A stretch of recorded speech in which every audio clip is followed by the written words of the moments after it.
Can dream. A Twin Falls mom recently traveled to Mexico to continue the process of applying for permanent residency on a spousal visa.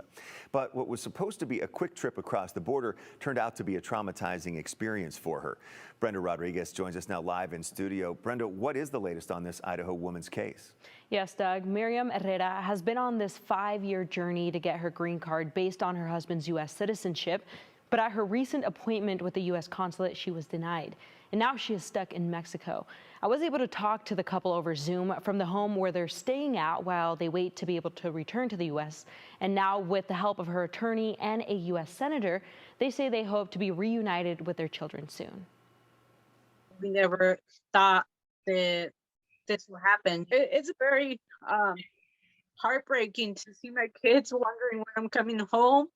Twin Falls residents Miriam Herrera and her husband Valdemar Tito Herrera flew to Ciudad Juarez, Mexico at the beginning of January to fulfill Miriam's dream of becoming an American citizen. But they've been in Mexico ever since, and not by choice. Where we're at here, we stay inside. We don't go outside. It's all fenced in, barbed wire. We're scared. We don't want to go out. We don't know this place. In Mexico, Miriam's application for citizenship was rejected. Now she says that she has been banned from re-entering the U.S. for 10 years. At that point, I was in shock. I just was in disbelief. I was just like, why am I getting banned from entering the U.S. when I have done everything the right way? I've never worked because I didn't want to use an illegal name. I never drove it because I didn't want to get a ticket. I just wanted to do everything the right way. The immigration process includes filling out the initial application, then getting a green card. After the person legally holds it for about 3 to 5 years as a resident, the naturalization process begins. For Miriam, it's been a long 5 years with high hopes only to get denied. This is the denial paper Miriam received from the U.S. consulate in Ciudad Juarez. Miriam says she entered the U.S. with her parents when she was 5 years old and again at the age of 7, and then she stayed in the country. But according to the U.S. consulate denial document, she was unlawfully present in the U.S. Miriam's attorney, Rose Roney, says the decision was an error made by the U.S. consulate. In her case, the only thing was the unlawful presence, and she already had that waived.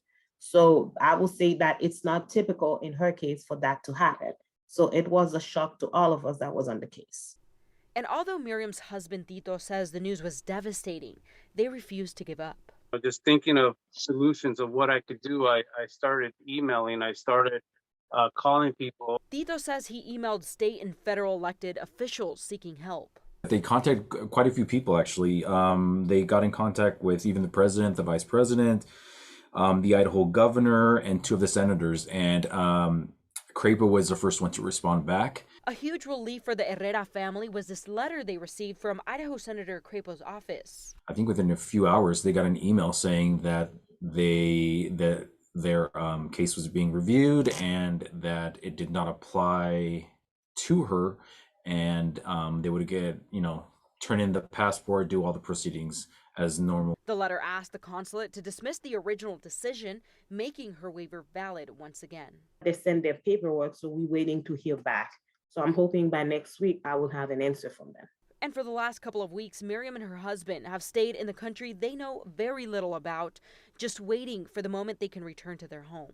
I want this to get fixed. I want to be able to go back home to our kids. I want my wife to go home to her kids. At this time, the Herrera family says that they are still waiting to hear back from the U.S. consulate in Mexico. Their attorney says this process could take up another week or so, and Rose, Tito, and Miriam say they hope Senator Crapo's involvement will help speed up the process and get the couple back to their home state. And Doug, we did reach out to Senator Crapo's office about the involvement in the case, and they are not commenting at this time.